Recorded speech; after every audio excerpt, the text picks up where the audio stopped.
Watch and burn. Hey everybody! So tonight I am looking to discuss Duran Duran's debut album, self-titled debut album from 1981.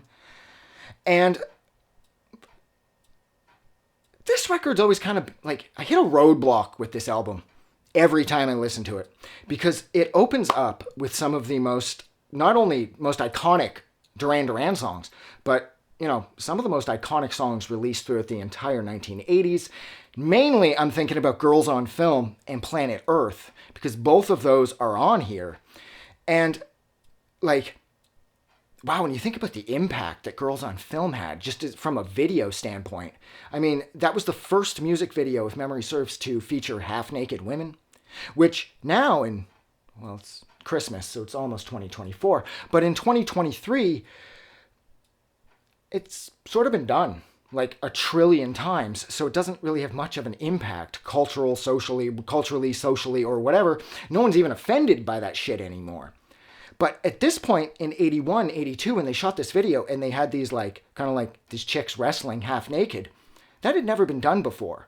And fuck, the hair metal 1980s would take that and kill it. They would beat that to death. And there's also an X-rated version of the video for Girls on Film for anyone that cares, with full frontal female nudity, which I'm telling you, when you're like 10 years old and you get to see that, it's like, yeah, dude, I am a fucking man now. So you have a lot of songs on here that are absolutely vital. I mean, Careless Memories is on here. Planet Earth, Girls on Film, Anyone Out There is on here. Night Boat is on here. Even though Night Boat sort of is where this record sort of changes for me, and I don't love it so much, because with Night Boat, Friends of Mine, and Tel Aviv, they're just too long. And I know that Night Boat would go on to become a fan favorite, but it's never been this fan's favorite. It's just too long, and it just doesn't get off the ground. It doesn't have the same energy or direction or sort of like ambition that Planet Earth, Girls on Film, Careless Memories, or what else is on here? Anyone Out There, Sound of Thunder. Those songs seem to pop. Like they fucking jump. And then with Night Boat, Friends of Mine, and the artistic closer, I think it's the closer, at least Tel Aviv, I mean, they're good.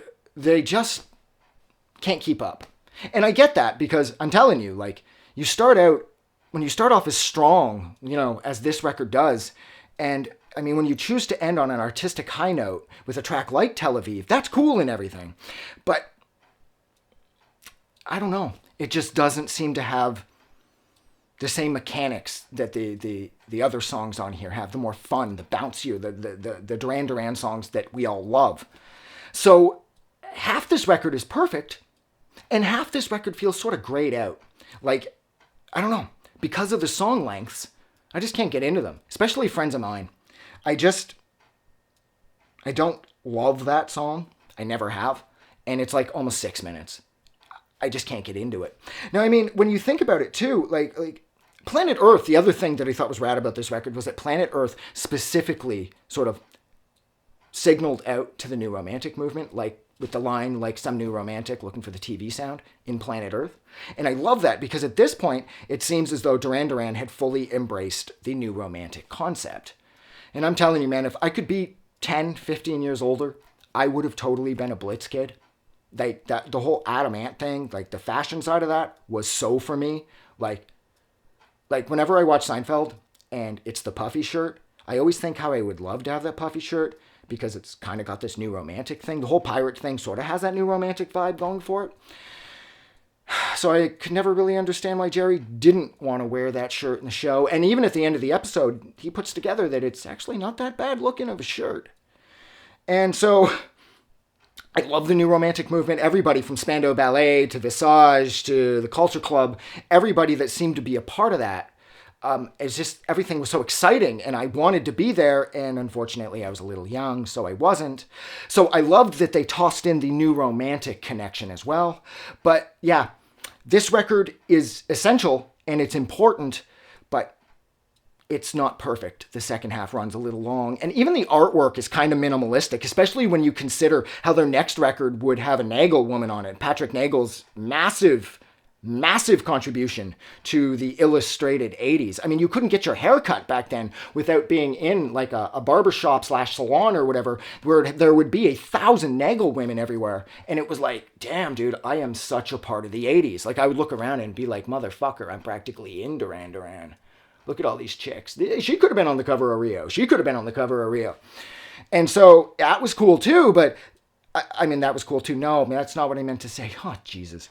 What I meant to say was, when you think about how Rio was their next album, the artwork on here just doesn't pop the same way. It's got that minimalist vibe. The image is off to the bottom right, and the rest is majority white, which is cool and everything, but even the artwork feels sort of off. And that's where I'm going to leave it. So thank you so much for hanging out with me for, Jesus Christ, almost 6 minutes while I discussed Duran Duran's important and essential, yet flawed debut album from 1981. Like always, if you like this review, don't forget to do something nice for somebody. But most importantly, please don't forget that the world is actually a better place because you are in it. I'm getting out of here. It's Christmas. It's like 12:30 a.m. on Christmas, December 25th, 2023. I'm going to go probably watch the Eras Tour movie again. Have a good night.